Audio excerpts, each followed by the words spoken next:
পাবনায় তুচ্ছ ঘটনার জেরে যমজ বোনকে রড ও হাতুড়ি দিয়ে পেটানোর অভিযোগ উঠেছে ছাত্রলীগ নেতার বিরুদ্ধে।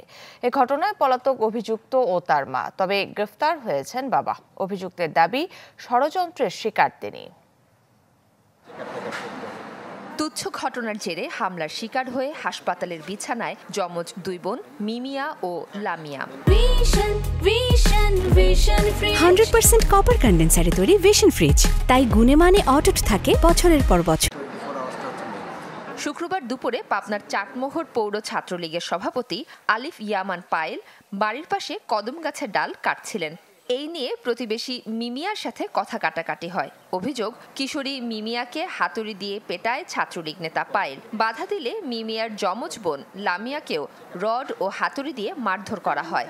পরে স্থানীয়রা দুই বোনকে উদ্ধার করে হাসপাতালে নেন। দুটি মেয়েকে ওরা পেছন থেকে অ্যাটাক করে হাতুড়ি দিয়ে পিটে দুইজনকে রক্তারক্তি করে মাথা ফাটায় দেয়। ওর বোন চেঞ্জলেস হয়ে যায়। তখন ওর মা এসে আমার বোনের গায়ে গহনা ছিল, ওরও চেন ছিল, আমার চেন ছিল, চেন দুইটা ছিঁড়ে নিয়ে গেছে। অনেক লোক, কিন্তু ওই জায়গায় ভিড়ে কেউ যে নিয়ে যাবে, মেয়েটাকে এখন যান বাঁচানি ফরজ, কেউ গেলে তখন আমি কারোর কথা না শুনি, মনে করেন ওই ভ্যানটা উঠে খালি নিয়ে যায় হসপিটালে, ওরা যা হয় পার ওরা করবে। এই ঘটনায় ছাত্রলীগ নেতা পায়েল ও তার বাবা মার নাম উল্লেখ করে হত্যা চেষ্টা মামলা করেন ভুক্তভোগীর বাবা। পায়েলের বাবাকে গ্রেপ্তার করা হলেও বাকিরা পলাতক। 2 নম্বর আসামি ছাত্রলীগের নেতা, সে পলাতক আছে, তাকেও ধরার চেষ্টা অব্যাহত আছে।